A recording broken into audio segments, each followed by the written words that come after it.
Welcome back to the Kickstart podcast. On this episode, we have the pleasure of hosting Diane, a serial entrepreneur who sold a business for $28 million.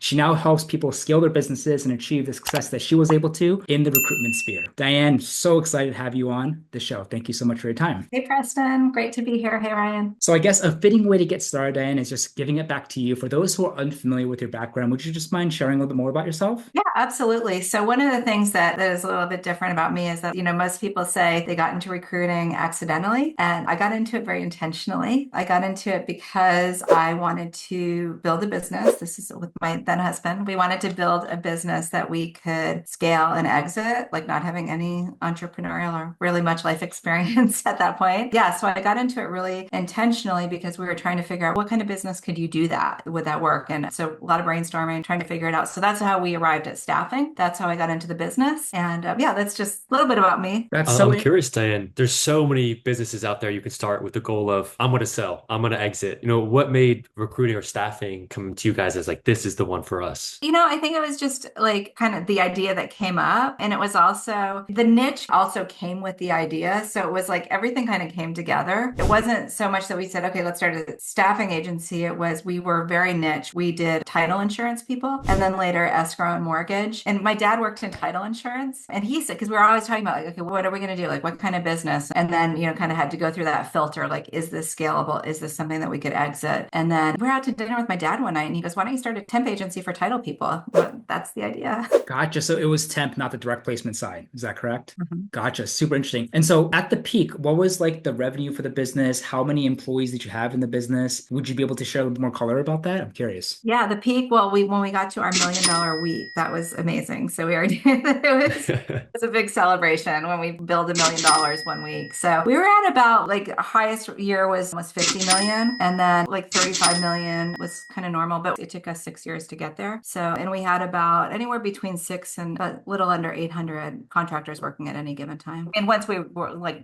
after about 3 years. So interesting. So if you were to be able to go back in time, then would you have still sold it? Because a lot of people making, seven, eight kind of figures in terms of revenue per year, they have a fantastic life too. Are you struggling with getting responses from clients? Are you an established recruiter who is struggling to break six figures and beyond? Are you looking to start recruiting part-time and you don't know how? Do you feel burned out and stuck spending hours and hours each day in manual tasks like sourcing and outreaching and feeling like you have no time to actually run and grow your business? I am absolutely happy to announce that we have launched our own recruitment, educational, and coaching program to help you on your journey. We made sure that everything I've learned in the past 10 years, the tips, the strategies that really helped me build multiple seven figures of placements on my own desk with some of the best companies in the world will be included in there. We'll also be including things like how you can build an acquisition system that brings in clients every month to your agency hands-free, how you can maximize the probability of a positive close during negotiations, how you can automate and outsource your day-to-day operations so that you don't have to spend hours per day researching or sourcing, how you can figure out the new and modern way to scale your agency that minimizes risk and maximize your upside potential. And we've also included much, much more. The best thing about this is not only will you be getting amazing content, but we will also handhold you and be with you every step of the way to make sure that you are held accountable and you crush your goals. We'll also share with you our own tech stack, tools, and plugins we actually use, plus everything else we know about automation and AI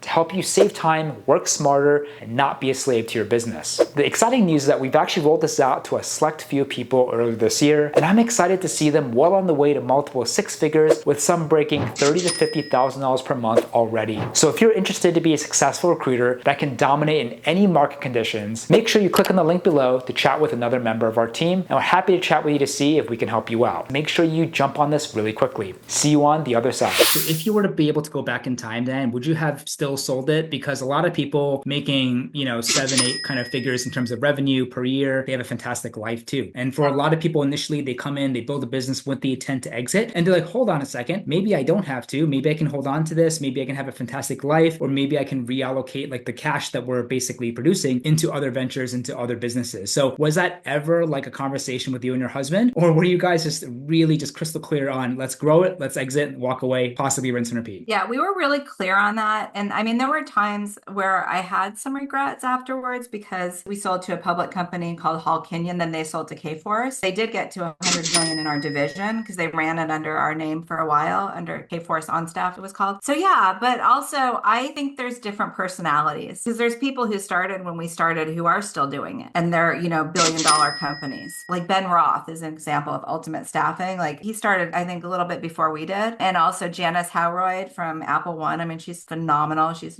billionaire. And I don't know, like, I guess I try not to have regret to change the past, but I think, that's just my personality is I love building scalable things and moving on to other things. Because people talk a lot in the entrepreneurial world that you can have a massive exit, same like yours, but then the next day, once that kind of dies down, you're like, what do I do in life now? So did you guys immediately have a plan afterwards? Or was there kind of like, you just enjoyed life a little bit? Or did you perhaps like a, post-exit semi like life crisis? And you're like, what do we do with our life now? We have no northern compass. What was your mindset like? We did have a post-exit plan and did not follow it. And we were pretty stupid. I mean, 33, it's not that young, but that's how old we were. So yeah, I mean, we made really stupid decisions, but I mean, yeah, like our plan was, okay, we're going to just save this money and retire and, live all, kind of live like low. Did not do that. Then we started another company. We did exit that other company too, but I don't know, made a lot of stupid mistakes in my 30s. What did you feel like you did differently? Like what separated you from other similar agencies in the same space, or maybe in other industries that allowed you guys to scale so fast in 6 years? So in other words, what do you think kind of made you and your husband and your team top performers that was able to kind of let you guys just produce very, very impressive numbers? Well, one, we were super driven and we were just had similar vision. And then people that we brought on, we had a team of advisors and we met with them every quarter who also knew what our goal was. So one of our advisors was an investment banker. So we'd sit down with him every quarter and say, okay, this is where we're at. What do you think we should do next? And then I was pregnant with my first kid and I was on bed rest because I was working 80 hours a week. Then we brought in someone who became our president. So we started bringing in key employees. So that was part of it was our team. We built an exceptional team. That was a big part of our success. And everyone in our team that we brought on, I truly believe that everyone in a startup that you bring on has to have a strong reason of being there. Otherwise, it's easy for them to leave, right? Because things got rough a few times and, and I think people would have left if they hadn't been like so tied in and their vision was tied in, even though it was a different vision. So that was part of it is the way that we built our team. And also we were relentless. And I think it was another advantage, honestly, that we didn't have experience because we were just like, we just tackled things, we just did whatever seemed to make sense. And the niche was also very helpful. I think I want to also dive into really quickly the drive piece you said of like, that's what set you guys apart. Like, I'm curious to know, like, where do you think that came from? Like, to be able to wake up day in, day out for 6 years and be like, we are building this business to sell. Like, I'm sure you had some highs and lows. Like, where did that drive come from to keep you guys just chugging along despite all that going on? Probably some kind of sickness.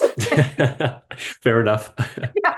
I mean, I'm still that way right now. Like I'm still, so it's like, I don't know. I think it's just personality. And Gotcha. also, I guess I would say too, Ryan, like, knowing our why, like knowing we really knew what our goal was, like we really had that end game in mind. But also then just what I realized, because I had never been an entrepreneur before, neither was he. And, for me, I just realized how much I loved that, like how much I loved, I wasn't passionate about temps for title insurance, but I became passionate about building the business. That to me was just so fun. It's like every step putting a piece, it's like another puzzle piece and whatever, and we made a ton of mistakes. Yeah. I don't know why, but I still do stuff like that. I'm still very driven and I'm much older. So. Yeah. I mean, I still feel this just energy, just even talking to you and hearing you speak. You're clearly very passionate and you work very, very hard. But just to give like the audience more of a contextual understanding and they're like, oh my God, if Diane can sell her business, I can do it too. But let's be real for a second. So like when you were kind of in the trenches, what was your day-to-day kind of business hours, work hours? Did you work weekdays only? Did you work on the weekends? Or perhaps you followed a strict 9 to 5,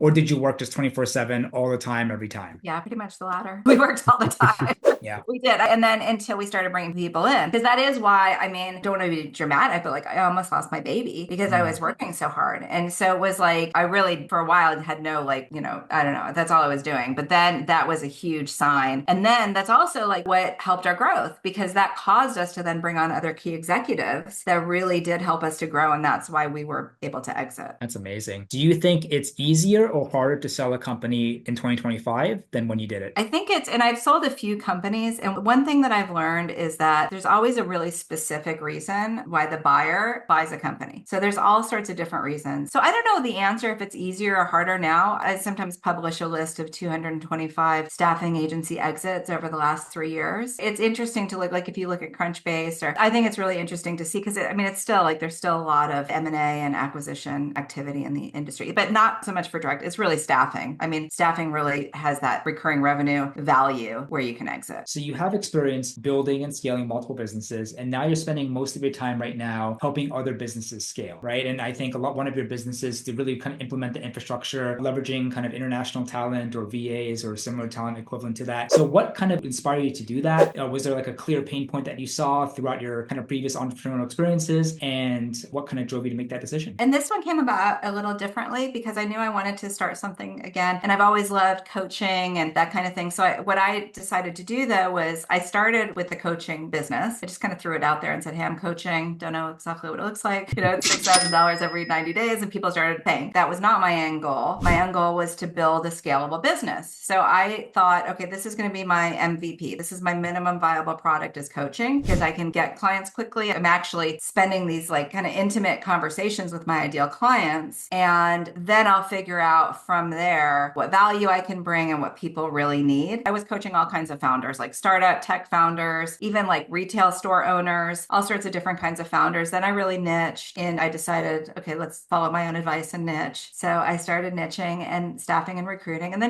I've also really been interested in figuring out how to best work with offshore talent in a way that like, if I could build a business where I can clearly articulate my vision and then have other people execute it, then that's the dream, right? So anyway, so I set out to do that and it's just kind of led us to this juncture. And now we have the A team and they're phenomenal. I actually love international talent personally, right? So in your experience, what do you think is the best use case for international talent versus domestic talent? Yeah, I mean, really anything that doesn't need to be done in person. And, I mean, you can find exceptional people internationally that can do almost anything, really. If it doesn't need to be done in person, I think you can find an international person to do it for you.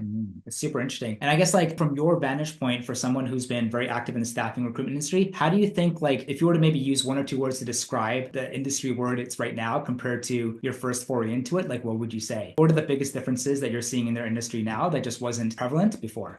It's funny because like, I mean, everybody talks about AI and is it going to replace us? And I mean, when I first started, it was like everybody was worried about monster.com. Then everybody was worried about LinkedIn and people like literally would not let their employees go on LinkedIn because they were so afraid of it. It's so similar because I feel like, people ask like, how is AI changing recruiting? And I'm like, we've been having these conversations for 30 years, only just like fill in the blank in the technology. But one difference is there are so many competitors now. And maybe there were before, but you just didn't see them all over the place because you weren't online and you just didn't know what everybody else was doing like we do now. There were no resources then. I mean, we actually bought, do you remember those dummies books? Like the guys? Oh, yeah. We actually bought How to Start a Temp Agency for Dummies. Oh my Wow. God. That's There you go. amazing.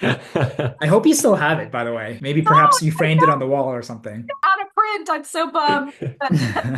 I feel like I already see the LinkedIn post. Step 1, temp agencies for dummies. Step 2, $28 million exit. That's it. That's it. That's Diane's two-step coaching mastermind. I'll pay whatever you want, Diane. I'll pay you. I want to know.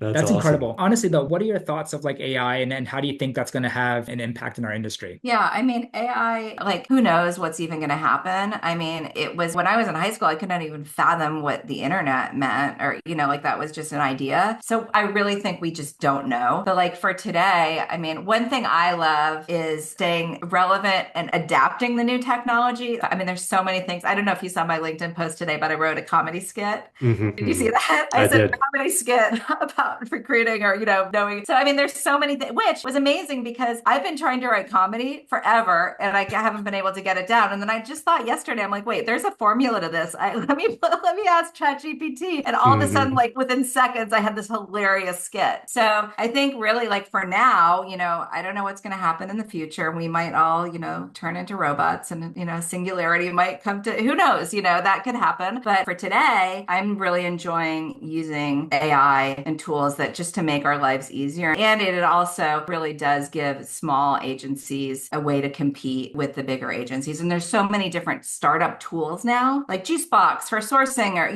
like Apollo instead of ZoomInfo. And a lot of people who are starting agencies, they think that they need the expensive tools. They're at a big agency or that there's so many accessible choices. But one other thing is with your tech stack, I think that now a really important role to have is an engineer who can actually, whether it's fractional, if you're a smaller business, a fractional engineer who can help you to put together your tech stack and your automations and things like that, because that takes a long time. So you really do need someone to help you keep up with the technology. I think technology will play more of a larger role in our day-to-days for sure. But even kind of going back to what you said about the big guys, there are still enterprise, mid-sized, large agencies out there that are still doing everything manually, right? So they're still tossing around like paper resumes, still kicking it as if it's in the aughts or the 90s or 80s, and they're still crushing it. And so I love the fact that like the technology evens the playing field more for sure, especially for the young guys or for like the smaller teams. But like, my goodness, I mean, if larger companies can just dedicate a fraction of the resources to automation, like it could just, 10x their efficiency, right? But some of them are just too afraid of it, or maybe they're dubious and they're like, AI and automation just doesn't have a place in our business. And if it's working, it's working type of thing. Well, when you have so many layers, it's a lot to move, to adjust and move your ship. So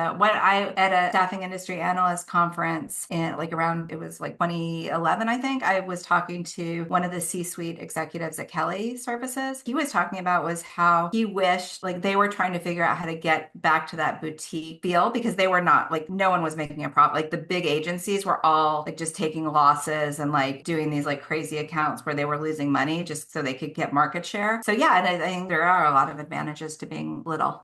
And going off of that, also going back to your point about LinkedIn and the tools we use, I know, as you mentioned, Diane, you are a frequent poster on LinkedIn. I love the content you post, first of all, but I wanted to ask your thoughts on the place that posting on LinkedIn has for recruiters, especially some of the smaller folks, right, that don't have the brand name or a public company behind them. And so what would be your advice for a recruiter from a small team or even a solo recruiter trying to expand, their client base? Is LinkedIn like a good route for that? And when it comes to like posting regularly, I'd be curious to hear your thoughts. LinkedIn's a great route if done correctly, if done right. And not that there's a correct way, but I think the incorrect way is to try to follow influencers who have formulas. I don't know, but I'm guilty of trying that every time they fall flat. What I believe is the best method that I've seen work, and I teach on this, and when my clients do it, it really seems to work. Go to places like Reddit, figure out exactly what your ideal client is saying, like in their own words, in places that's anonymous. So they're actually like talking from the heart. Use that to get into their minds, and then post content on LinkedIn that you can even, use the same words that you're seeing on Reddit. Use their words and really tap into the things that matter to them. That's how you get engagement on LinkedIn. I like that because I feel like on LinkedIn sometimes it feels like everyone's trying to put not like a mask on, but they're a little bit afraid to reveal them true selves. So I like the element of going to Reddit, like you said, a little more anonymous, where you get the true info, what they're really looking for. Yeah, right. Because no one's really posting about their deepest, darkest fears on LinkedIn. Exactly. Yep. But Yep. if you can get to your clients' deepest, darkest fears, and then you can answer their questions on LinkedIn, that's where they're like, There you go. reading my mind, How did Diane know that? Yeah. And then what happens is people start, like when I started that strategy, then people started emailing me questions. So now my team, A Team is my virtual assistant agency. And so my A Team, like we have an entire huge bank that we call Voice of Customer. So every time somebody asks me a question, we all record all of it. That's what we use to create content, is actually what our clients need to know.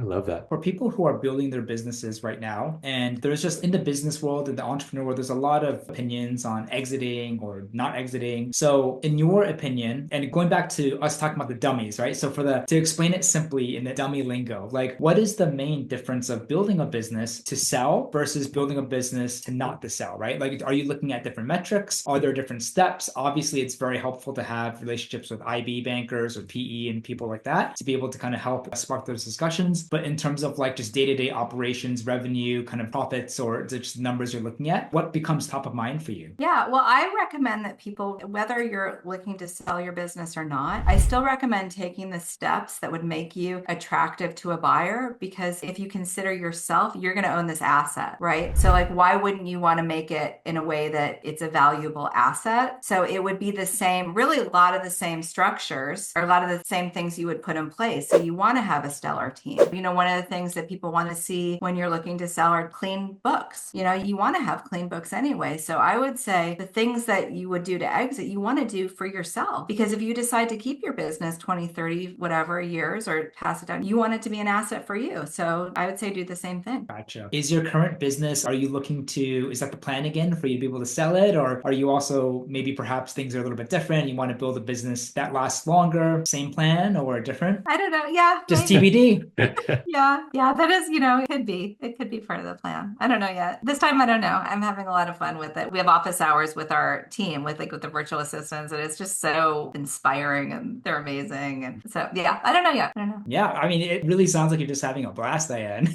Yeah. You've done a lot, you've built a lot of different businesses, you've had a lot of great success, and it seems like you're really kind of focused on a business that you just very enjoy. You have a close-knit team, and you're just kind of going with the flow, right? Kind of maybe more of a lower pressure type of vibe, and it's fantastic. So for people who are like, I guess, in staffing recruiting now, who are maybe struggling or looking to get into the industry, where do you see a lot of recruiters or professionals kind of fall flat? Or another question to kind of follow that is, what would be maybe like one or two easy things the audience can improve on to basically 10x their performance, in your opinion? Yeah, I mean, falling flat, I would say, just with people not understanding that it takes time, because it does, and you might get lucky and you'll have some quick wins. You're going to probably have a combination of quick wins and then really slow ones. So it is a marathon and it's grinding every day. Most people ask me at least, questions about biz dev and getting clients, and just, say, oh, I reached out to them. I'm like, what does that mean? And they're like, I sent them an email. I'm like, that is like, you have to continue. There is, you really have to grind it out. I think there's a common sort of, with all the coaches and influencers and things, there's a sort of idea that like you shouldn't work a lot, like you should, I mean, I truly believe in delegation. Obviously, that's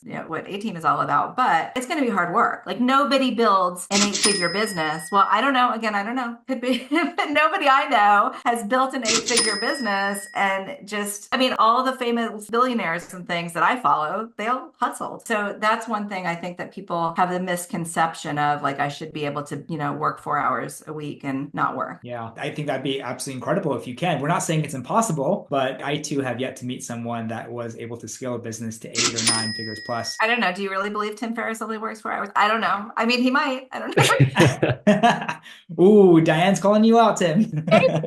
Yeah, I don't know. But it's great that you said that, because like you can learn the fundamentals, you can learn the best AI, the best tactics, you can learn how Boolean strings or whatever. But if you don't put the work in, it's just never going to amount to anything, right? And we get asked this a lot too. It's like, hey, can I build a successful business with 1 hour a day? And I'm like, like, do you want the honest truth? Like with me, I talk about this openly. Even just in the beginning as a solo recruiter, I had no plans to start an actual business, but even as a solo recruiter, I worked my butt off, right? 7 days a week. And I think like for people who start businesses, especially intentionally with the intention to scale as fast as possible or even to exit, the first 3-4 years are just grinding, and you have to just be able to embrace that. Yeah, there's going to be sacrifices. I mean, people ask me how I did it. I had 3 kids. People ask me how I did. I mean, I had nannies and housekeepers, and like you cannot do everything. So what motivates you now, Dan? Why are you not, on the beach kicking it in Bahamas with your kids, enjoying the good life? Well, my kids are grown, so. Well, then I guess why are you not on a beach? Yeah, I mean, just chilling. I was last month, so I go to the beach sometimes, but I don't know. I love it. It's just a different stage. Like you mentioned, it's like lower pressure now. It's just a different stage of my life. And I don't know, I guess what else would I do? I was mostly retired in my 30s, and that was great. I surfed and paddleboarded and, read a lot of novels and stuff like that. But yeah. What are you most excited about for the future? It could be anything. Oh gosh. Oh, I'm excited to see my kids grow, mature, and see them have the way that they navigate life as adults. That's really cool. And I'm really excited about the A Team and this global team that we have. I mean, yesterday on our call, everyone went around and was introducing themselves and where they're from. And like, I didn't even know we had someone in South Korea. I mean, it was amazing. It was just so cool. And so that's exciting to me, is just seeing this team grow. And I love it, and just telling my team, like, I just tell them now, like, you guys make decisions, and I continue to learn a lot. I'm learning how to be a better manager. I'm learning how to be a better leader. I like staying relevant and learning. It's fun for me. I think that's a common thread we've seen through a lot of these conversations is we bring on folks like yourself, Diane, who've just been crushing it, and they're just super impressive, these awesome backgrounds. And that's one thing we hear a lot is they're like, I'm not done learning. I have more to grow and learn. And I think that's really, inspiring, especially for myself as someone who's earlier, on it in my career, and to see, I still feel like every day I'm just like absorbing so much information. And it's cool to see that, other folks, that doesn't end, right? That is a continual lifelong process. So I think that's a really cool kind of common thread we've seen from the super, inspiring folks we've had the opportunity to chat with. And I mean, like, I cashed out at one point, but I mean, like, look at, I don't know, oligarchs, like look at Jeff Bezos, or like, they're not done. Like they're, I mean, I have like sort of tiny little fraction, in the grand scheme of things. So it's, yeah. Do you feel like your mind's always racing? Well, it used to be, but now I'm much more mellow now. So I do a Mm. lot of like meditation. So I read a lot. I read novels as well as business books because my mind does. I quit coffee for that reason because I just get really excited. So now in the mornings now, sometimes I even drink melatonin Oh instead of my caffeine. gosh. So yeah, I guess my mind would race if not checked. Wow. I love melatonin for sleep, but in the morning, oh my goodness, I don't know if I would function. But Diane, my mind races constantly. And so like the biggest challenge for me is always had difficulty sleeping. If I wake up in the middle of the night, sometimes that's it. I just have to stay up. And I've tried like meditating. It's just so hard. And so I guess, yeah, is meditation the solution or any other advice you have for folks like myself? It's magnesium I take in the morning. I don't take melatonin in the Oh, morning. okay. Okay. Yeah, I'm sorry. I just realized. Correction. Fact check. Fact check A little bit myself. different, a little bit different. Yeah. But yeah, meditation, walking. I go for walks a lot. That's always helped me. Exercise. I have to exercise a lot. I've discovered pickleball, which is like crazy. Do you guys play pickleball? Yeah, Not yet. I'm a huge tennis guy and I feel like I'm tracking that way. it's coming soon. It's When coming. your courts will be converted, so you'll have to. They're all converted already. I mean, that, like, honestly, that has been so good for me because Wow. you play pickleball, Ryan? I do, yeah, here and there. I feel like I can't think about anything else. So it's such a good stress relief. I'm focusing on other things and like I'm not good at it. So like, I'm trying to get the ball. So that helped. But really, I mean, those are the main things really. Like exercise is huge for me. And You know what sleep. I have to get 8 hours. If I don't get 8 hours, I'm a total wreck. For me, Dan, I swear by the sauna. I sauna every day. I don't know if you're into that, but it's the one place where I do something consistently. I don't have a phone, no computer by me. I just have to sit there with your thoughts. And I think that's as close as meditating as I get. But, I've been cold plunging, but I haven't. Sauna sounds a lot more comfortable. It is. It is. So what does your day-to-day look like now? It seems like your team is practically autonomous. I see you post on LinkedIn. And so like, what do you spend most of your day doing? I know you said you're learning, but do you time block or is it more just every day is kind of flexible or what's the end of life of Diane? I do things like tell ChatGPT to write me stand-up comedy routines. Seriously, I'm really focused on empowering my team. So besides like telling them to make decisions and things, but I also like with our VAs as we grow, like we just had a job fair in Manila. I wasn't there at that one, but I want to be at the next one. And so what I'm really passionate about right now is making sure that our virtual assistants, which is kind of a weird word, but our offshore people, to make sure that they have the best opportunities because for them, so that they're not hustling for like we bring the clients, right? And just really setting them up for success and teaching them. So I'm coaching them how to work with our clients strategically. And that's been so rewarding. I mean, it's been incredible. Like working with our people in the Philippines, teaching them how to put together a marketing strategy for our clients. And it's just amazing. Like that's a lot of what my day is now is just really like empowering them and teaching them. Very cool. I'm honestly excited to see what you're going to continue doing with the A team. Any like future exciting teasers or developments or projects you guys are working on that you can kind of tease with the audience, or you just want to keep it close to the chest? Well, I am writing a book. I'm not going to tell you the title, but it is kind of an offshoot of that Dummies book. It's a combination of how to in staffing and also more like mindset stuff. Gotcha. Yeah, that's another thing that I've been working on. If people wanted to reach out to you and ask you questions, then where can they find you? Yeah, well, they can find me on LinkedIn. And also my website is dianeprince.co. And so, yeah, those are good ways to find me. And I'm all over the place. But when you Google Diane Prince, I don't know if you know it's Wonder Woman's alias is Diana Prince. You get a lot of Princess Di and Wonder Woman, which I'm not going to argue about sharing a Google search with them. But dianeprince.co, not .com. That's some real estate agent in Florida, I think. You're amongst a good crowd. You're amongst a good crowd.